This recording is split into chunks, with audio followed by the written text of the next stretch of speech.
Hey everybody, it's Jeremy. Welcome back to Bozmos2. I forgot what we were playing for a second. Where we are playing Chaco. This is turn 71. Jump into things. Okay, so, holy crap, what's going on there?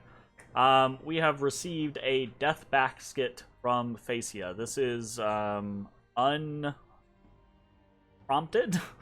In fact, I haven't really had communication with Facia for a while. The last time I talked to Facia, I reached out to them a couple turns ago about the provinces on our borders that had been taken over by barbarians, the ones that we attacked last turn.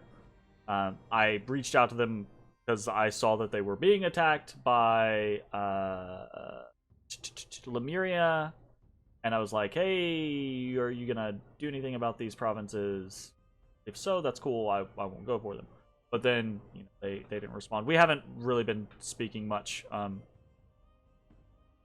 of is what it is. I feel like most people have kind of, in this particular game, a lot of people have kind of like faded out. The lag really killed it, I think, for people around turn 40 or 50 as people started to get big and it started to be successive turns, even not big, just like the multitude of turns weighing on people of the lag, right? And yeah, anyways, so Facia has fought valiantly against a lot of opponents, actually, against Therados for a long time, against basically the undead top kill Gillenor hell. Facia has done a lot of work against that, so mad props to Facia. Honestly, I should have supported them earlier on, so apologies for that. I kept making like overtures, no promises or anything like that, but like, yeah, I'd like to do this, but you know, I'm involved with this person. Yeah, I'd like to do this, but oh, I'm involved with this person. Which were all truths, but they were also like, you know, they were also me being not really interested in attacking the undead because I could never find, even in victory, it would be worth what, you know. It was always that kind of situation. So. Facia falls, unfortunately. But they've been so kind as to send us this death basket. I won't wax on about you know, the morals of a death basket, or whether I agree with death baskets, or whether I think they're bad for the game, or what have you. I've talked about this at length in the past. I think there are many different ways to play the game. If you want a death basket, death basket. If you don't want a death basket, don't death basket. Is what it is. As far as death baskets go, this seems to be a relatively modest one. I mean, there's a fair amount of gems here, but there's also, right, if this is all of Facia's gems, then it looks like they probably used a shit ton of gems. They might just be to the point to where they can't use any more gems. So, cool.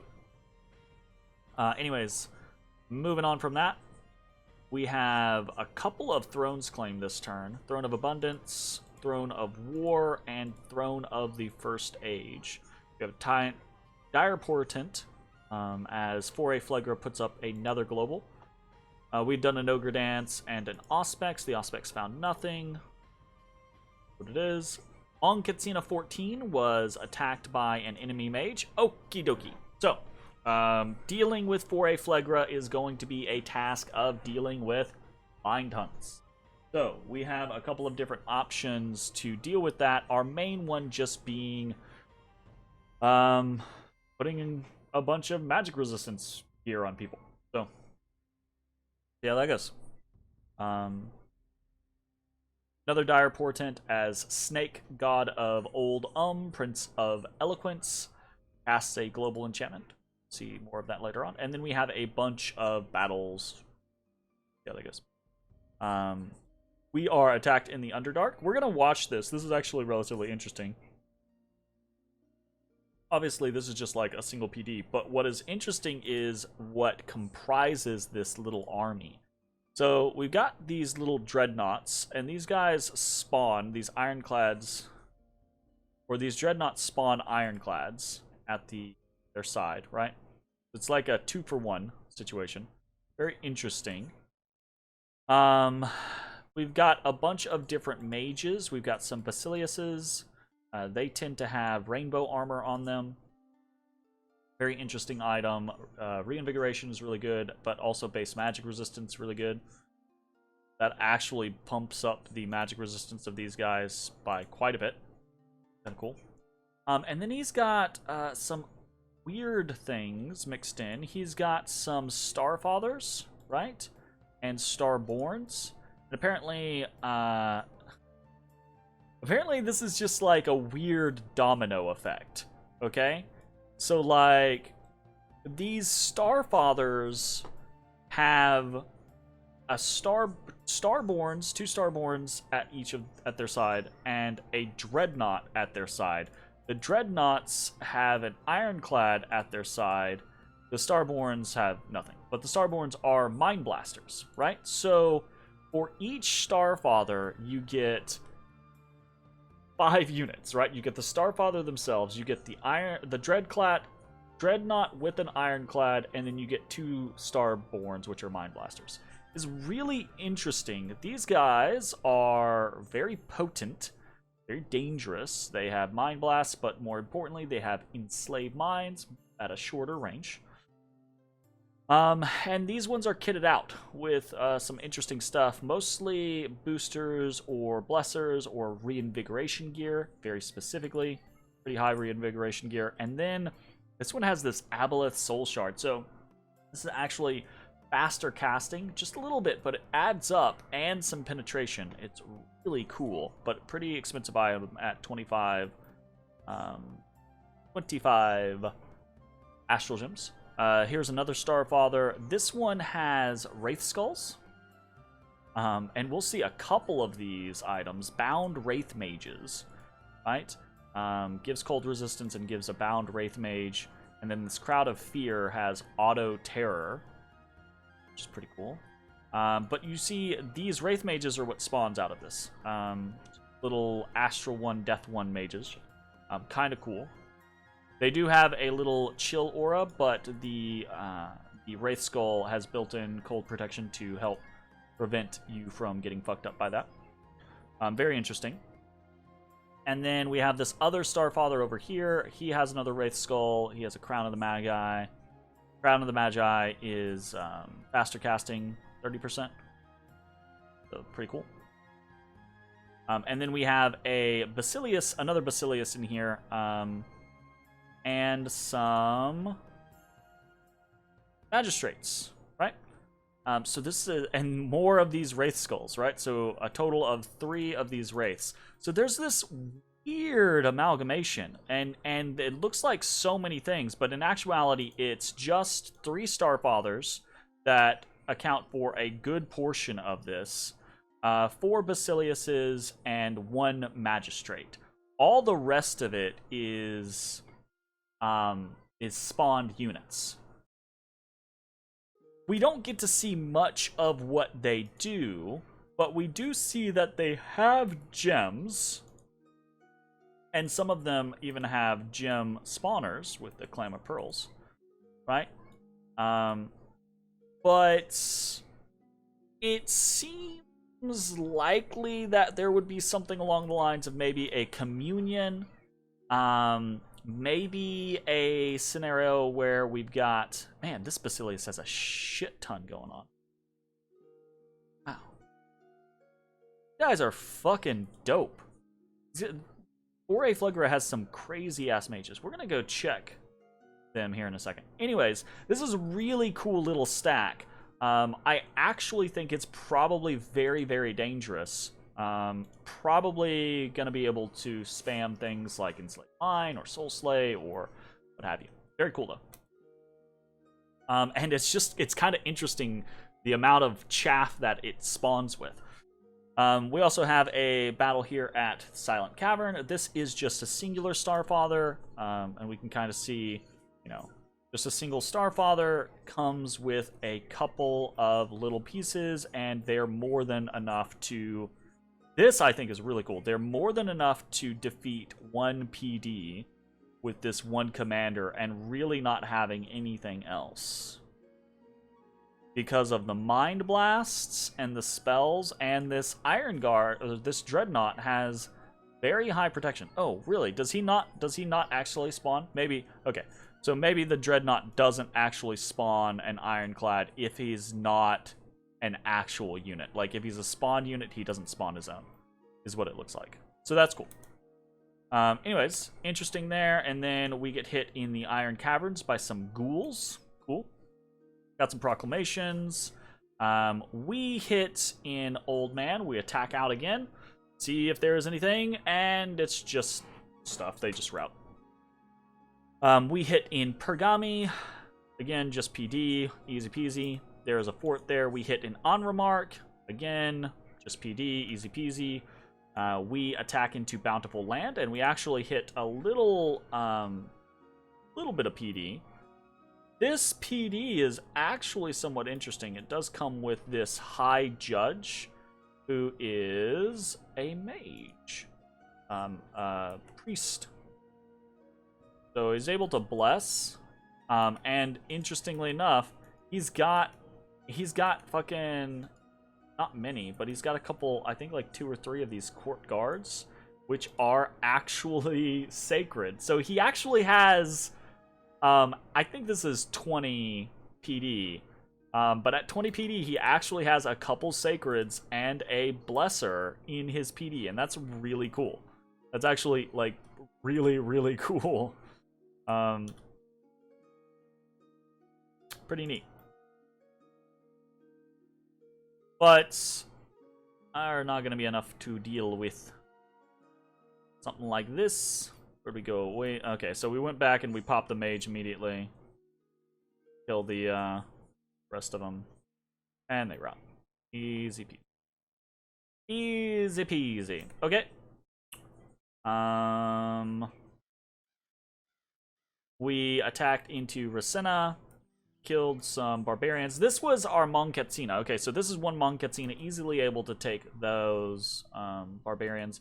We witness a battle between Lemuria and Phasia. This is Lemuria moving on to Phasia's cap with a decently sized army. Interesting enough. We have taken control of Province Mark. This is our raider in Kangobia's territory.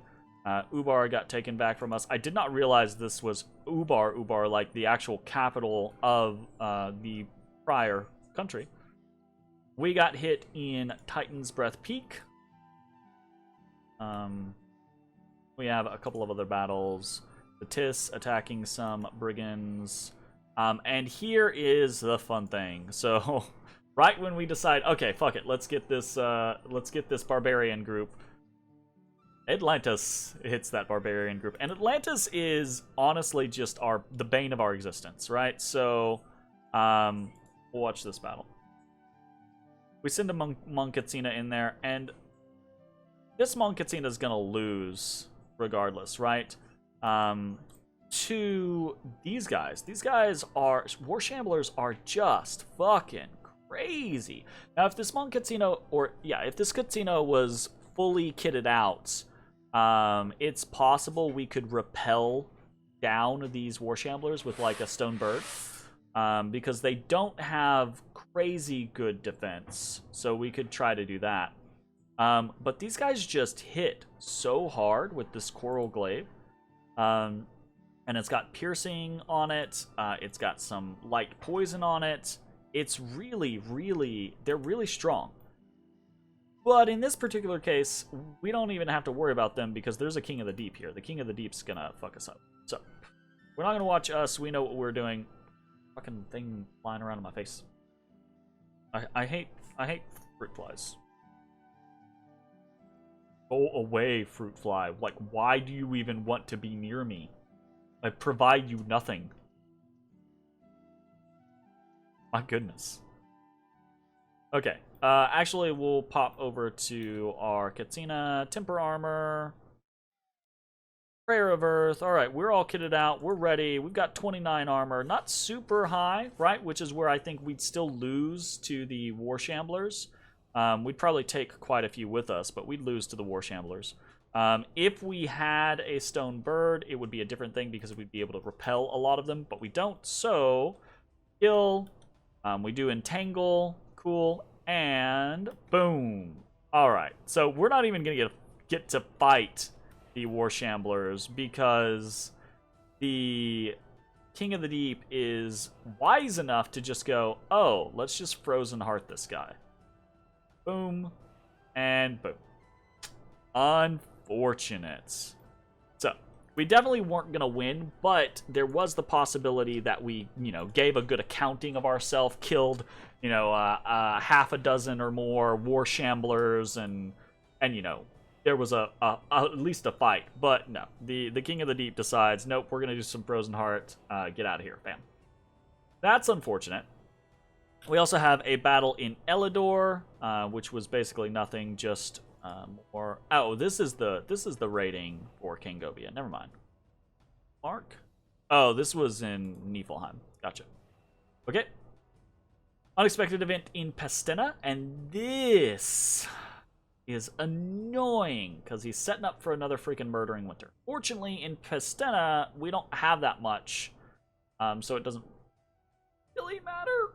But it is an annoyance. So, we've got that going on. We've got new relay continuing with the magic. This is, on one hand, nice. We like this because it gives us more research, which is cool. But it's also starting to kind of horror mark the shit out of a lot of important units for us.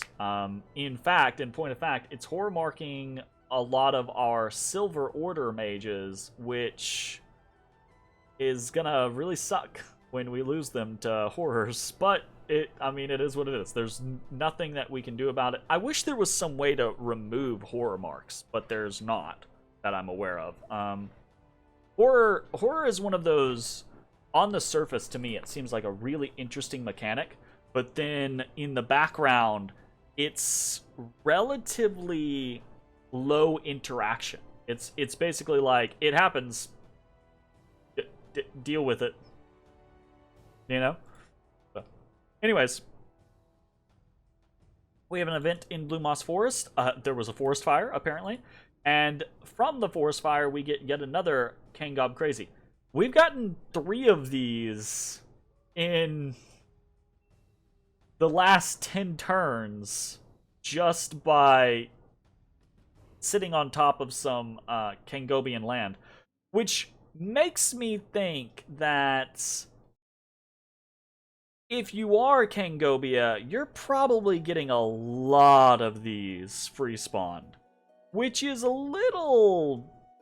I mean, these guys are fire 2s. That means that you can do Phoenix Power, bump yourself up to a fire 3, and you can do, basic fire evocations. You can do stuff like Pillars of Fire. That's really, really good. Like, if you're getting a fair amount of these free spawned, that's pretty cool, honestly. That's pretty strong. Okay, what else do we have going on? We have an unexpected event in Bountiful Land, because apparently, I think this is just inside... yeah, I think it's just inside, Foray Phlegra's territory. I don't know if this is just a Foray Phlegra thing, or if this is in response to Rekindled Gigantomachia, the global that they have up. But it feels like if you're a priest, or if you have, divine magic in Foray Phlegra's territory, you just get assassinated constantly. Fortunately, they're incredibly weak, right? Zealous peasants. I say incredibly weak, but they actually spawn a couple of them, and they do have hatchets and torches that deal fire damage. So they're not incredibly weak, but compared to, like, our Wuyas, they're, kind of whatever. Riled up peasant. Kill some assassination attempts. There's unrest brewing in Bountiful Land. There's minus taxes, more unrest. Holy shit, this place is on fire, basically. Hesperia, we gain +4 Dominion and +1 Order. Amiradon, we gain +3 Earth Gems. Mulaton, we get +35 Unrest, and then more events. Construction rituals are cheaper. Units have been healed, and this is the thing that Snake put up. I think it's Ulm. Is unburrow the earth or something like that? I don't know. We get a huge amount of heretics or mad rebels attacking our Wuya on Bountiful Land. We did you a favor for a Phlegra. We're starting to destroy the fort in Anramark. The walls are critically damaged. And then everything else is unharmed because it's just raiding. God of Old Jababa has been permanently vanquished. Dom Danielle has finally been permanently vanquished. I think we are sub 30 at this point on actual people. Let's do a quick count. We got 1, 2, 3, 4, 5, 6, 7, 8. Sure, we'll count the AI. 9, 10, 11, 12, 13, 14, 15, 16, 17, 18, 19, 20, 21, 22, 23, 24, 25, 26, 27, 28, 29, 30, 31, 32, 33, 34. So we're at 34 now, with what? 3 AI? So 31 actual players. So holy crap. The world burns. Alright, what are we doing this turn? Let's actually take a look at 4A Phlegra real quick. I want to take a look at those Starfathers and see how badass they are. Are they even on here? Can't. They're not even on here. The Basiliuses are. These guys are 350 gold. They are expensive. Very expensive. Be very, very painful to lose.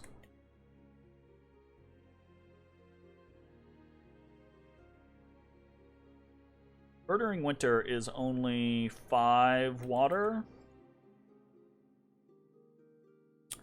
I couldn't really get a Murdering Winter going with a Jade Sorceress.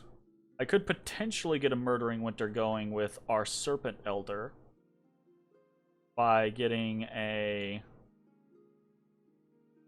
I might actually have to look into that in the near future.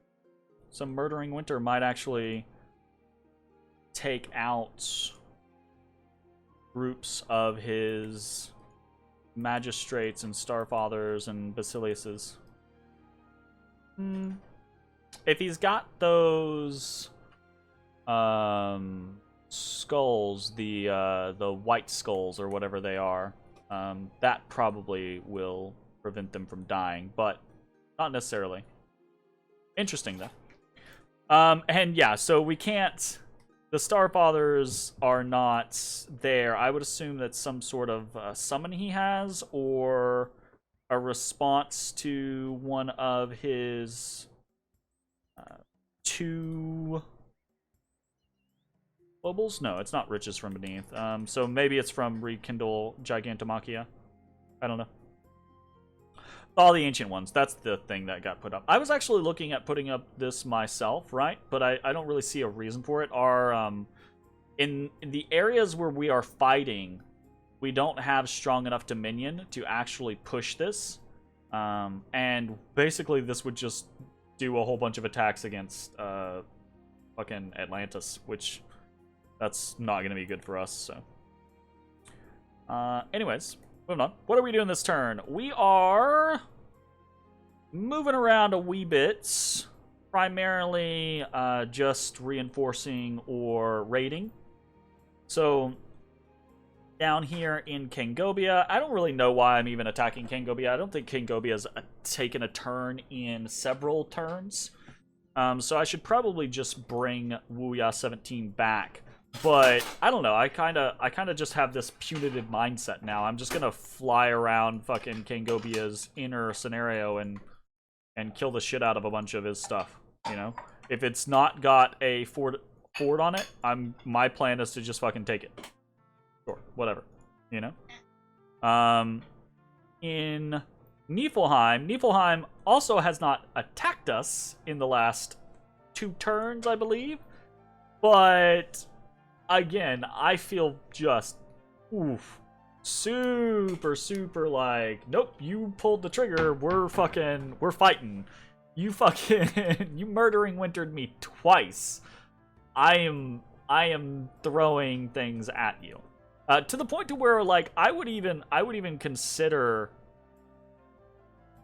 I don't really want to, because I kind of am looking forward to fighting for a Phlegra.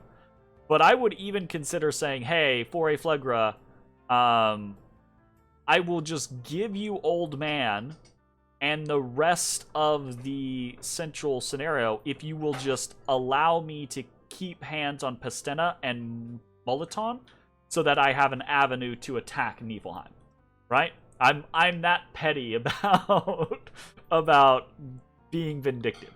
For Niflheim, we are continuing to raid around. We're going to attack into Gilged next turn. Actually, I don't know that we want to really do some weird, shitty territories around here. There's Smacia, yeah. Attack Smacia. That's a farmland. That sounds like it might actually hurt. We are pulling Wuya 18 out and back into Pastena. Or, if for no other reason, then the motherfucker can't go anywhere else. Onremark is connected by mountain passes to literally every other location except for Moliton. So we need to take him back and put some boots on him, some boots of flying. So those are gonna be 4. We are moving Wuya 20 off of Pergami and attacking into Iron Caverns. We're kind of being very tentative against Foray Phlegra right now, because he's got these Starfathers, etc., etc. I would actually prefer to pull Wuya 20 further away. I did reset his stuff, so he should have Iron Will up with 21 magic resistance. I don't quite think that's going to be enough. In fact, actually, I would rather not do that. I would rather just pull him back in. We need magic resistance gear to fight against Foray Phlegra. So we're going to take a little bit of raiding, and that's going to be unfortunate, but we're going to have to deal with it wisely. So we'll be back. We'll return. We are pulling Wuya 2 back for exactly the same reason to Takregus in order to make use of this laboratory there. It is possible. He only has 22 MR. He does have an amulet of anti-magic. That's probably not enough for a concerted effort, and it's possible that he could get snagged by a mind hunt. We just don't know. So we're going to have to be careful. We're probably going to take him back and put a lead shield on him and have our Wuyas run around from now on with amulets of anti-magic and lead shields in order to try to actually cover the ground that we need. What else do we got going on? We are moving Wuya 22 up to Pastena. Coming in, he's going to be our next raider. We are moving our first Banshee from Kiban to Highland Peaks, or High Peaks. We're moving our second one. We're also getting a third one. We're probably not going to get very many of these, but I'm thinking maybe like 4 or 5. And we're going to start sending them up into... we might do more, but we're going to test like 4 or 5. We're going to send them up into Phlegra. You know what? Why am I moving them around? That's so inefficient. Just fucking Cloud Trapeze. Oh, I don't. That's part of the reason why. Right. Let's just Cloud Trapeze over to High Peaks, and then we'll kick them out. Ooh, thank you. Wait, was that just like a bite? Or are you feeding me? Yeah, I mean, I'll eat it. I love you. So we'll Cloud Trapeze over to High Peaks. We want to put we got to be careful moving through certain territories. So we don't want to like cloud trapeze into Pastina and then get hit by a murdering winter, right? Because these ladies do not have that much HP, so they will die. So we'll need to put something on them to protect them. So we'll move the She 1 and She 2 into high peaks this turn, and we'll probably start producing additional rings of cold, or whatever they're called, to help shield them. And then once we get them into Old Man, then we can have them kind of like move out into Phlegra's territory and won't have to worry about... Maybe just going to get mind hunted, aren't they? Yeah. 16 magic resistance. Yeah, probably. So we're going to need to put amulets of anti-magic on them as well. Maybe we could use the crowns of lead on them, because they're not really going to use any other heads. So that wouldn't be super inefficient, basically.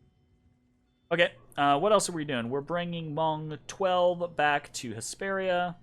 Put some PD into Racina. We hold on to it, great. If not, whatever. We're waiting to watch the final battles for Phasia, in Phasia and in Anvast.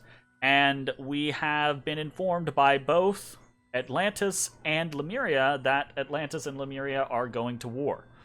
Atlantis has not asked for assistance, but Lemuria has asked, you know, or not asked, right? But has said, hey, I'm gonna fight Atlantis. You should maybe, you know, get in on this and do some stuff. I am considering it.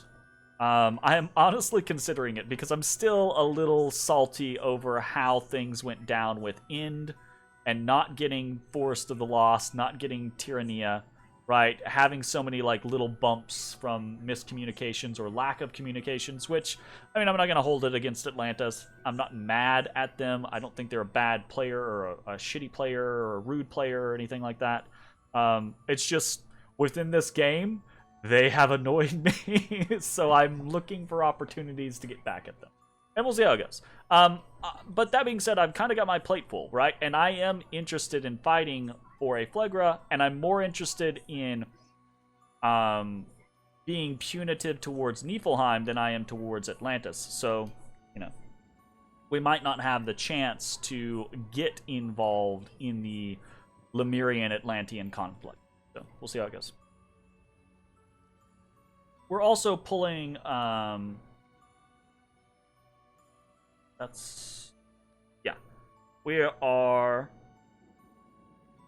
we're sneaking Crazy 2 out. If we get Murdering Wintered, he'll probably just die, but I don't really care. We're Cloud Trapezing Silver 9. Actually, I think we've done all the movement stuff, so let's actually talk about, reference my handy-dandy little chart. What are we doing rituals and forging-wise? We're doing a couple of different things. From ritual perspective, we are curing a disease here in Chaco. We are actually starting to accrue quite a bit of diseases from old age on things like sorceresses and silver orders and stuff like that. So we're going to try to start... rather than just lose those, we're going to try to identify them where we can, teleport them into Chaco, or cloud trapeze them into Chaco and deal with them. Or if we can deal with them outside of Chaco, we'll deal with them outside of Chaco. But in this particular instance, we're trying to get rid of those, so we're not just losing units for no reason. We are doing some more ogre dances. I think we're doing one ogre dance in Chaco, and I want to start doing some ogre dances in Old Man, but we haven't yet. We are doing a Vision Trance in Chaco. This is our first Vision Trance. This is Bozmos2, who succeeded in doing the Vision Quest and is now a Master Ritualist and no longer a inept researcher. The Vision Trance will boost magic paths. And again, I think we've been through this, right? I don't think this is super useful. I think it is somewhat useful for forging and for some ritual casting, right? But I don't think it's... I think it's too expensive. I think 20 gems and 2 Mind Hunt checks is too expensive for what you get, right? Because, again, this isn't a plus to all of these. This is, it sets all of them to F1, A1, E2, N1, if lower. I feel like if this was a plus of plus Fire 1, plus Air 1, even if it wasn't a plus of E2, if it was just a plus E1, plus N1, I feel like this, just a plus 1 to each of these, would be way better than us setting it to each of these, because then Master Ritualist would be able to take, you know, this Pavosqua, right? He's already naturally an E3 and or an E2 and an N1, right? So if he got the fire, air, so he'd be fire, air 1, air 1, right? If he got a plus 1 to earth, he'd be earth 3. If he got a plus 1 to nature, he'd be nature 2, right? Which means Master Ritualist would allow him to do fire 2 things, air 2 things, earth 4 things, and nature 3 things. Which would be really cool, right? And would feel justifiable for being pretty high in research and relatively expensive for what you're trying to accomplish, right? I just don't think it's worth it in the long run. I think it's useful for 1 or 2 to get that Master Ritualist to be able to utilize those for whatever, right? But after that, I don't think it's super useful. Anyways, continuing on. But we're gonna do it anyways, just because we haven't done it, so I'm interested in doing it. We're doing a Cloud Trapeze to get Silver 9 over to Chaco, and we're doing some Summon Bears in Old Man just to pad things out. Forging-wise, we are primarily focusing on adding additional gear sets. We're forging a Firebrand. And then we are adding additional gear sets and modifying gear sets to be responsive to for a Phlegra specifically. So we're adding Firebrand. We're getting an Amulet of Anti-Magic. Next turn's probably going to be several Amulets of Anti-Magic. We're doing a Bottle of Living Water and a handful of Acorns. Those are going to be interesting assassination items for our Banshees, right?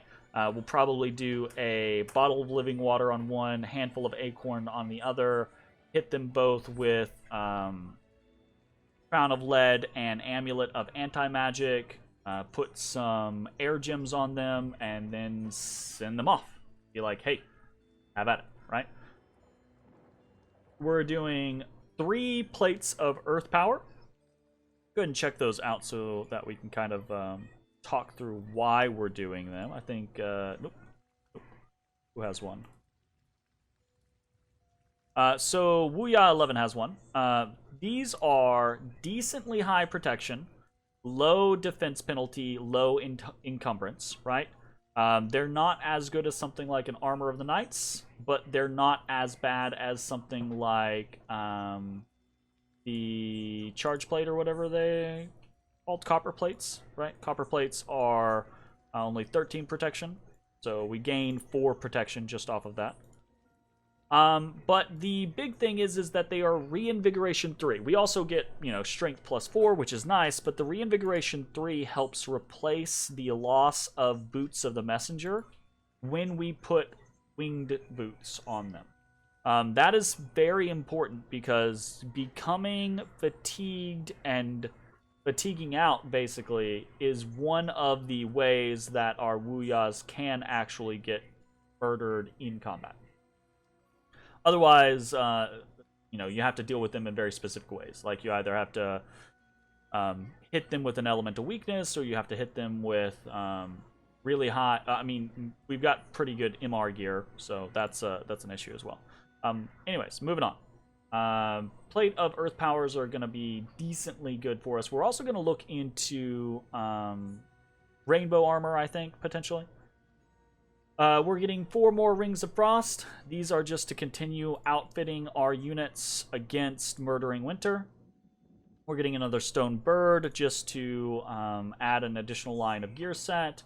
We're getting another Scutadal Volturnus just because it's a good shield. We're getting another Dwarven Hammer, etc.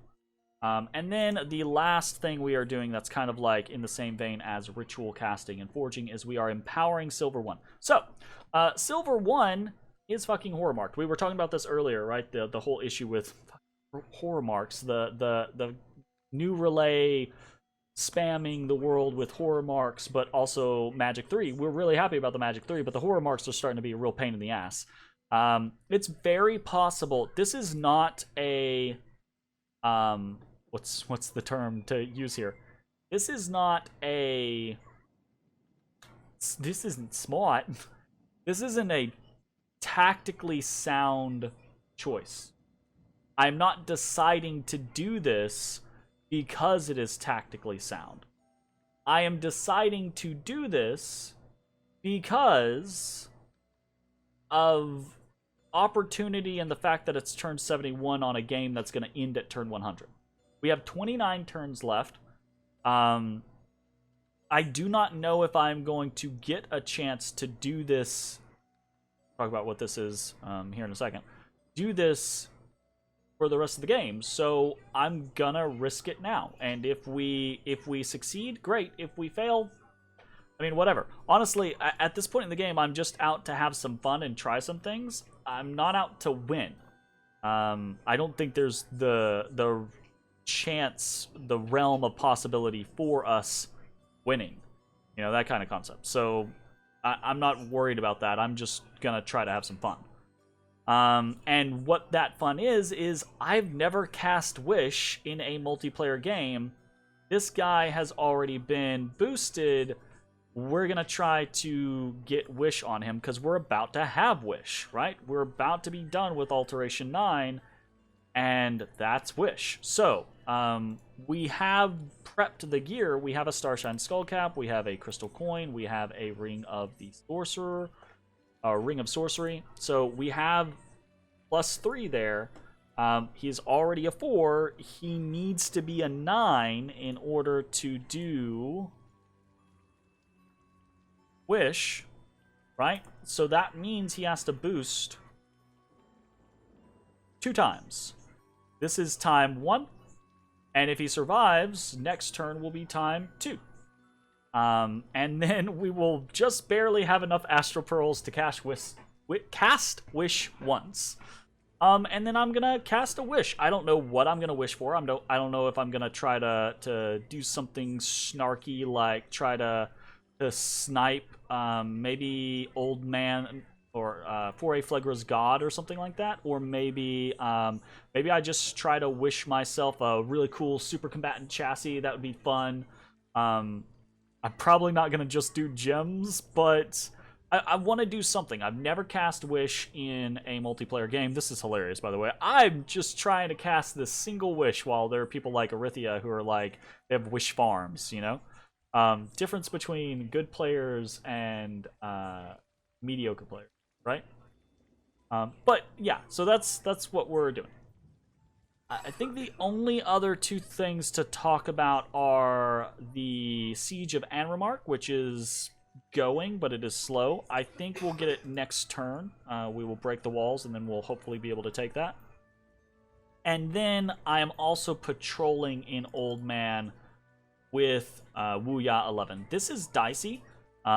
He could come in with all of these, and with a fair number of units. I would assume that he saw what happened last time with Wuya 11, so he's probably got a plan for it this time.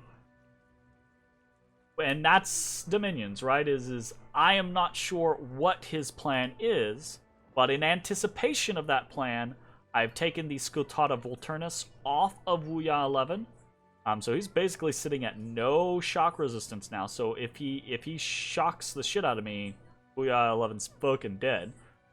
I could swap. I should swap. I should swap Wuya 11, because he's got Boots of the Messenger. I should swap Wuya 11 to Charge Plate. Or Copper Plate. So this is going to be lower protection. I don't know if that's going to be good, though. Anyways, we have swapped out the Skulltod of Eternus for a lead shield in anticipation of him going, oh, well, this guy only has 21 magic resistance, or he only has 22 magic resistance, or whatever the case is. We'll send a whole bunch of units at him to Soul Slay or Enslave Mind. We'll bring some pin gear or something like that. We'll get him down that way. Well, if I Iron Will at the start of the fight, which I'm set to do, I'll be at 29 MR. Still possible. It is still possible. I've seen seen it happen, but good luck. Very, very, very, very unlikely. And I don't know. I don't know if that's going to be his plan, if that's the idea that he's trying, or if he's even going to touch Old Man. But in the conversations that I've had with Bore Flegra, he's definitely made it seem like, oh, his goal is to take the central island, because he thinks that's cool, which I think is super cool. Hell yeah. Set goals for yourself. That was basically my goal. I wanted to take the central island. But he also is trying to push his dominion a whole bunch, and he wants Old Man, right? It's the concept of, like, there's a capital on the central island that is not his. That's Old Man's. He wants it. So let's fight for it. All right. I think that is probably going to be it for the turn. I'm having... I don't know if you could tell, right? But I was much more excited about this turn than I was on some previous turns. Probably the last 20 turns or so. That's because the lag patch has hit, and it is no longer... There's still just a little hint of lag, but it is so incredibly much better compared to what it was. And I wasn't doing a tenth of what other nations were doing, and it was excruciating for me. People were having to take hours and hours and hours on their turns just to get anything accomplished. And that's why I don't get me wrong, I think we would have had a lot of people bail, but there's the reason why we're at 31 players right now isn't because this is just so bloodthirsty and no one can stand it. No. Actually, like, there's been a lot of really hard-fought battles and really strong, repeated defenses, etc. But people are getting tired. People are subbing out because of the lag and the late game, etc. So, you know, hopefully with the lag patch happening, there will be a renewed vigor across the board with the remaining players, and it'll be a fun last 30 turns. We'll see how it goes. Anyways, thanks for watching. We'll see you next time. Bye-bye, everybody.